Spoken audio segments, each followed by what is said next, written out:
Today's guests are Karl X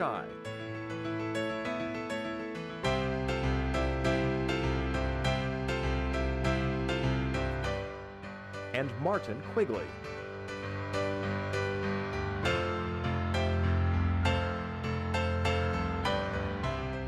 We join their conversation in the Faculty Lounge.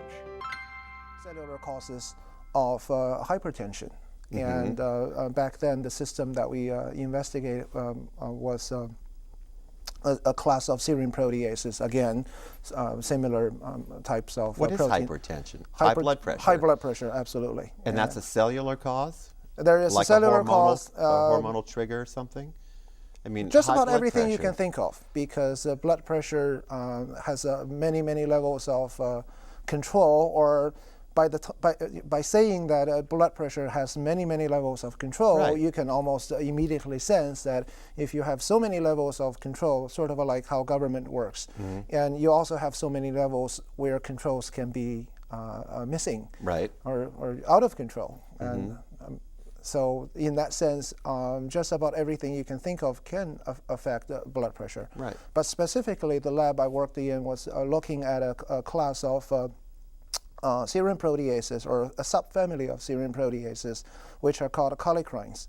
I believe kallikrein or kallikrein, depending on which side of the water you're coming from. If you, I guess, come from Europe, it's pronounced more so as kallikrein, but here in the States, at least our lab like to call it kallikreins. I believe it's a Greek word that means the pancreas, so that says a lot about the most abundant tissue where this is found. But how kallikrein was discovered as a blood pressure control protein was very interesting. It was in the very early 1900s.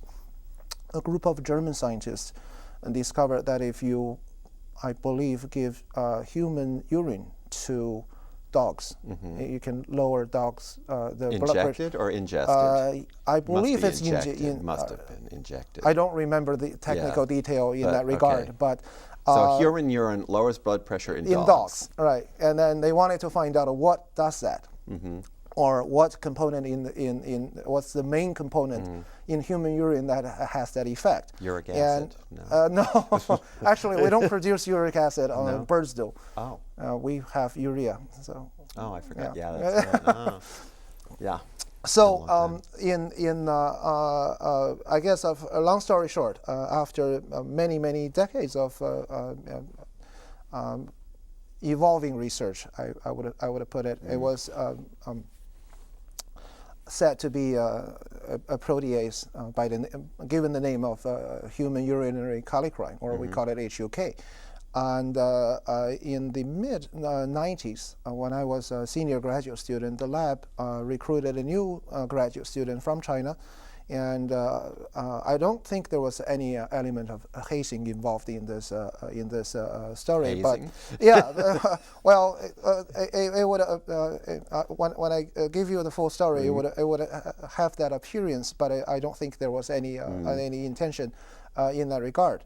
When he came to the laboratory, and of course, for every new graduate student, there needs to be a doable project, so that in a short period of time, hopefully within 4 or 5 years at most, you produce high-quality papers, and you graduate and go on to the start of your own career.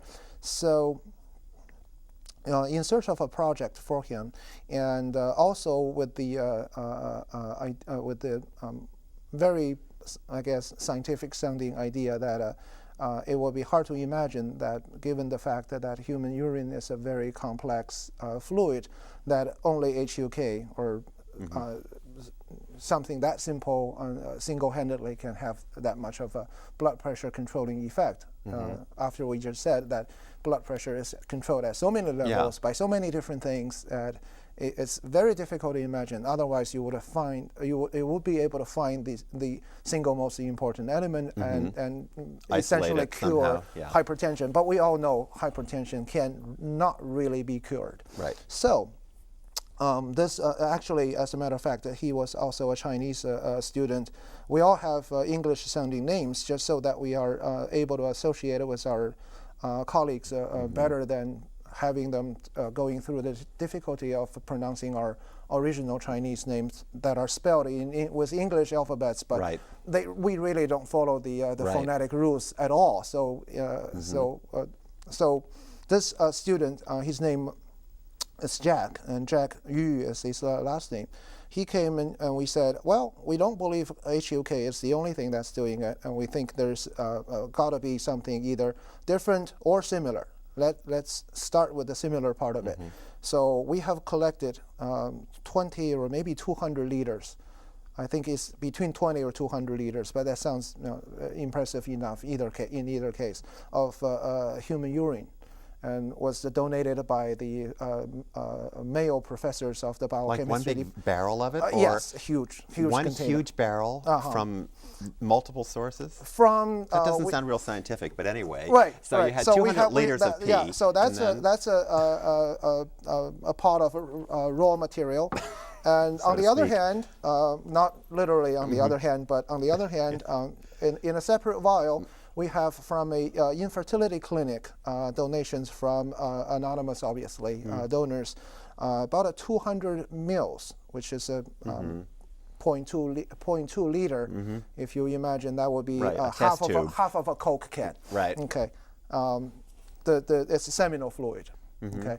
So we believe that there are homologs, or cousins, if you will, of the protein that we work on. And so we would like for you to look for it.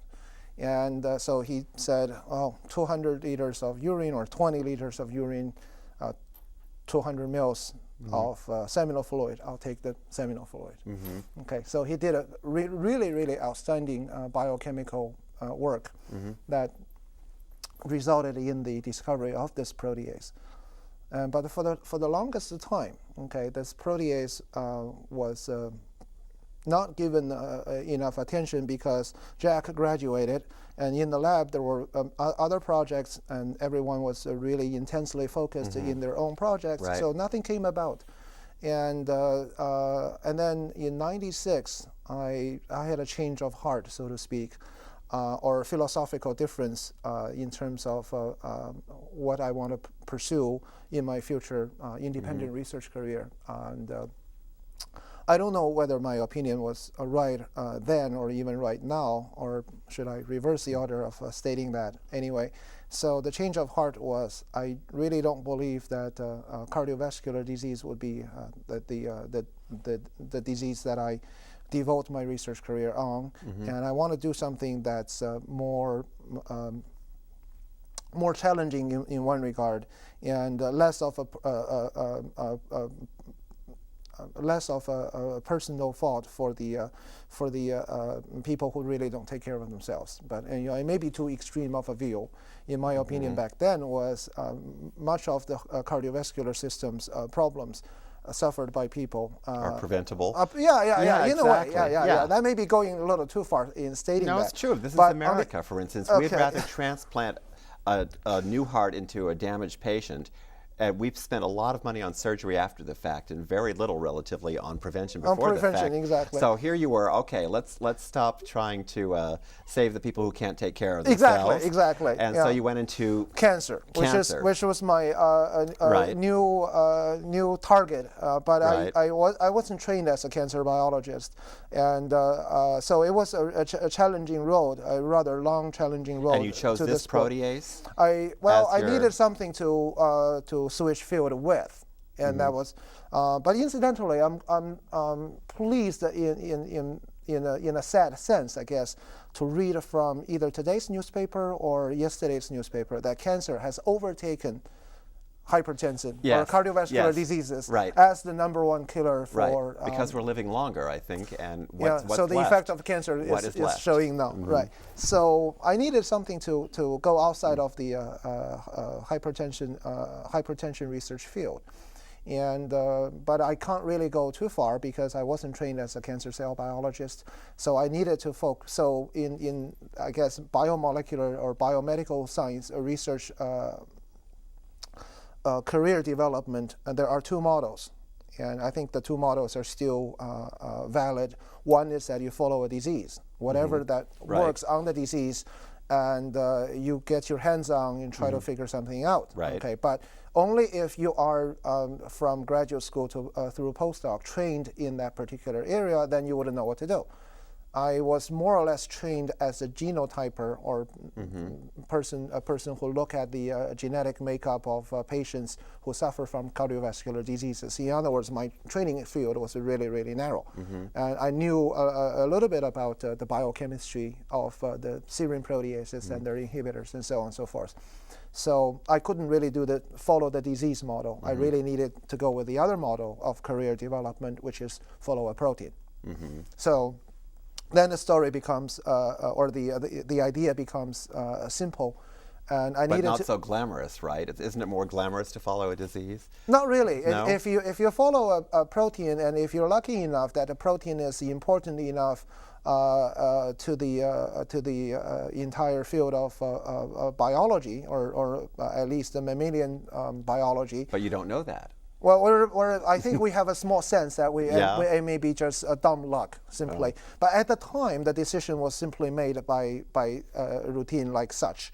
I literally opened the freezer together with my mentor when I was about to leave the Medical University of South Carolina in Charleston. Incidentally, that's where I received my degree training and the postdoctoral training in the same lab. And my mentor, Dr. Li Chao, was very generous. He and I literally opened the freezer, and we were looking at it together and said, well, his remark was, anything you think is important for you, take. And my idea was, okay, so I want to abandon cardiovascular research. I want to do cancer. And obviously, for anything that's focus of your research, meaning Dr. Li Chao's research, I don't really want to touch, because I don't want to set up inadvertently even competition on the following the protein model. So I said, well, prostatin looks interesting, because I know for a fact that there is a prostate cancer. It's probably one of those politically correct cancers. I later turned out to be true, because it's suffered by I guess the most diagnosed cancer in men, and I've read somewhere that if you live long enough, you will get prostate cancer, and that in fact the precursors of prostate cancer are there, in adolescence or early 20s even. Right. It's at least one opinion. Yeah. Is it not true that it is increasingly common as lifespans increase? I'm not sure how true the adolescence part of it is, but there is a school of belief or school of thoughts based on some evidence. Some of the evidence was overly extrapolated or translated. Okay. That's so often the case. So often the case, exactly. But anyway. I wouldn't go as far as that. As a matter of fact, about 5 years ago, I was at a prostate field or society conference. It's called a Society for Basic Urologic Research. So it's a whole group of prostate people. And this idea was first introduced back then in Sanibel Harbor, Florida. I got the idea, came back, and there was a high school student, I believe, who was doing research in someone's lab in the hall or in the same building. And I think I scared the kid by saying that, and said, he was asking me what I do. I simply said prostate cancer, and he wanted to know a little bit about prostate cancer. I don't know what got over me. I said, you may have prostate cancer. Yeah, it's an overstatement. Right. So I think the kid went home and told his mother, and then things got worse. So I had to really correct myself. I'm sorry, that was an overstatement. But the overstatement came from sort of a new idea of where prostate cancer comes from. I think the main idea, the main evidence behind that is that prostate cancer grows really, really slowly, right? And so then why does it sometimes trigger and go faster then? It's Is it a viral induction? Is it environmental? I guess it's the target. It's the question that about 600 people in our society are trying to answer. And I think the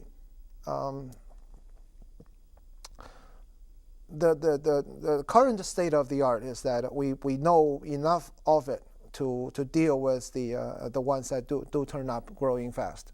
Oh. Okay, but not very effectively. Okay, we know how to deal with about half of them, or maybe 1/3 of them. We remove them, chemo, radiation, Yeah, whatever. exactly. And if you go by numbers, say each year you need to be for the real clinicians, real doctors, not the PhDs doing bench work, right? The real doctors. Yeah. There are about 150,000 people that need attention, need management or care in terms of prostate cancer. And for about 50,000 of them, I think the outlook, or what's the word, prognosis? The prognosis. Yes, is very good. That's simply because we know enough of it, and we don't actually know the outcome didn't come about in a very intelligent way. It's just simply overlap by dumb luck the group of patients who were under a certain type of care and management, and the other half circle, which is the knowledge that we have. It's just simply an overlap by dumb luck. Okay.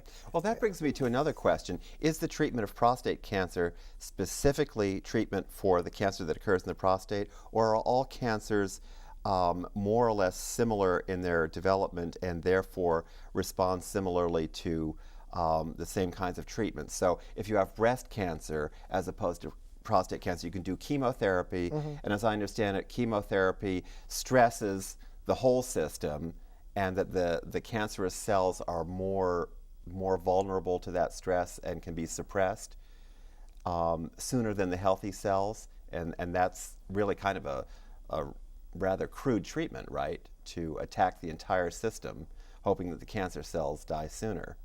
In many ways, chemotherapy, yes, is not cancer specific, because ironically, the other example you brought up, breast cancer, in many ways it's actually the same as prostate cancer. They're just growing at two different places. What's a cancer? It's a bunch of cells that don't know when to stop, right? Right, and but even they are so similar. They are more similar with each other than all the other cancer cells, because these two particular forms of cancer. But they're different tissues. Right, but they respond to sex hormones. Even though simply because of that. Okay. Yeah, and but one's testosterone and one's estrogen, right? It goes both ways. Oh, really? Yeah, they respond to both, and they are receptors for both in either case. Really? Yes. Oh, that's interesting. Yes. Yeah, but chemotherapy is not cancer specific but drug specific. Meaning, if a drug has an effect on a certain type of cancer, chances are it will have an effect on another type of cancer. Right. And so the answer to your first question is it cancer-specific treatment or tissue-specific treatment? And I think the most sensible thing, or the only thing that we can do, is that whatever works. But the whatever works part of it is not by design; it's by accident. You try and find out whatever works. So that's not really fair to the cancer patients. I guess it will be our task, or the collective effort of all the cancer researchers, to try to come up with better methods of determining or deciding exactly what are the things that we don't want to try. But that's for treatment. What about prevention? Can you get in there, for instance, say you unlock the secrets of your protease. Is there a way to, for instance, I'm at risk for prostate cancer. My father had it. I mean, the writing seems to be on the wall. Knowing that, and women with family histories of breast or ovarian cancers, have the choices of removal, in extreme cases. Do you think that your research will be focused on treatments, or is there some way that that what you do could be work for prevention? I think for me, obviously we do basic research, but ultimately we do it for the long-term hope of application. So even though every time I send a grant application through the UCF research office, I had to check whether mine is applied research or basic research. Right. I can't lie. There is no application of what I do immediately. There is no drug that can come out of this in 5 years. Right. And I cannot tell a physician, okay, you can do this differently now, but the ultimate hope is. So in that regard, I think I'm more, the type of research that we do, the result may be more applicable in chemo prevention, or even chemo prevention is a rather technical word. Chemo prevention is best illustrated or best explained in terms of dietary prevention. It's actually a form of chemo. Well, after all, everything you eat is chemistry. So you're eating your antioxidants, for instance, more broccoli. Yeah, not necessarily antioxidants. We don't really know what class of molecules or what specific ingredients of the diet. That would be again. Then why are they recommending certain vegetables, the dark colors? You know, the dark-colored fruits. That goes back to the idea of blind men feeding the elephant. A lot of it is over-interpretation or over-extrapolation kind of anecdotal data. accumulation that people who have high-fiber diets rich in basic vitamins and minerals are going to be better equipped. Right. Well, how about getting holistic and saying that, you know, all of us carries the organic seeds of our own demise, you know, from the point of birth. You know, whether or not actually we don't. We don't? We don't. Heart disease, cancer aren't. I mean, we know that there are family histories. Aren't we somewhat predisposed? Yeah, family history is a very loose very concept. loose. Yeah, exactly. Thank you for the I guess the correct word for using the correct word. It's a loosely used term. I don't remember. I should know, but I guess I have an excuse now that I've been away from cardiovascular research for almost 10 years. But as far as cancers are concerned, for instance, prostate cancer and breast cancer, family history is really about the loosest word you can use. For instance, in breast cancer, about 10% of all breast cancers, you can clearly describe a family history. And of the 10%, and I think only 1% of that, you can find a genetic cause for it, which means the rest of them either were very, very 99 women out of 100. Then it's well, unrelated. actually, to, it would make it a or 99.99. Right, exactly. So the point 9. All but at 1 least in 1,000. Right. You can really attribute it to a genetic cause. And the rest of them, okay, there is no clear indication. So that probably means one of two things. One, we are not at a position in terms of genetics research whereby the scientists and the clinicians can clearly say, okay, we know the full scale. Okay, that could mean that. Or it could mean there is no genetic cause for it. Wow. And there's a very simple explanation for it, because if you look at human genetics as a science, and complex organisms, I guess we like to say we're the most complex. Yeah. Okay, and aren't we? Well, it depends on who you ask. If you ask a cancer biologist or mammalian cell biologist, they, arguably they would give you that answer. And once we had a Ph.D. Dissertation defense when I was in graduate school. The person's was a friend of mine. His research was on bacteriophages. Okay, bacteriophages are arguably simpler. And someone made the remark that's a simple organism. And he got, in a way defensive, but it was, not very, I didn't use the word in a negative sense. It was ironically defensive. He's saying, You know, there are molecular mechanisms that the simple bacteriophage employ that we simply cannot have. We don't have.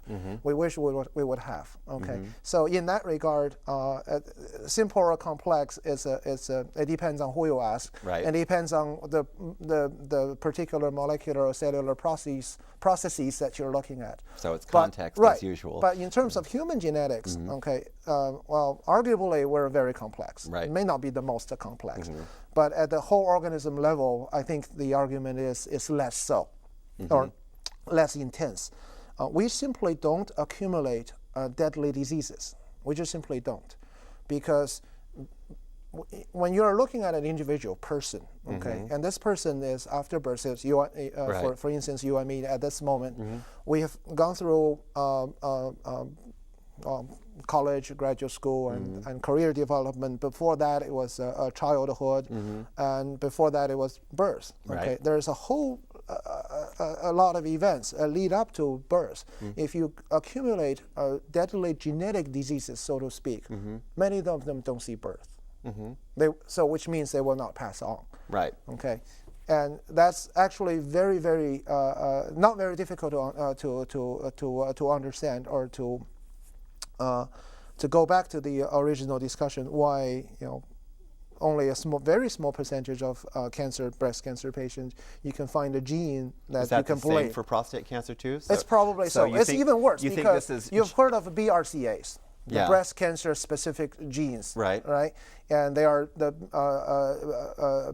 BRCA1, BRCA2. There's rather expensive. I wouldn't say very expensive. Genetic tests you can give to women, and for people who tested positive, I guess positive for the mutated forms of the genes, and there is a certain guideline of genetic counseling they can go by, and so on and so forth. For prostate cancer, there's not even that. No, just our PSA test once a year. Yeah, PSA test is actually also it's an effective tool for screening. But the PSA has really nothing to do, at least at this point, the understanding is that the PSA itself has nothing to do with prostate cancer. The PSA that you find in the bloodstream of prostate cancer patients didn't come from cancer. They came from the normal prostate epithelial cells, or prostate cells, that are next to the cancer. The reason that you see that in the blood is that the cancer cells destroyed the tissue organization. So the normal cells and the normal cell product leaked into the blood.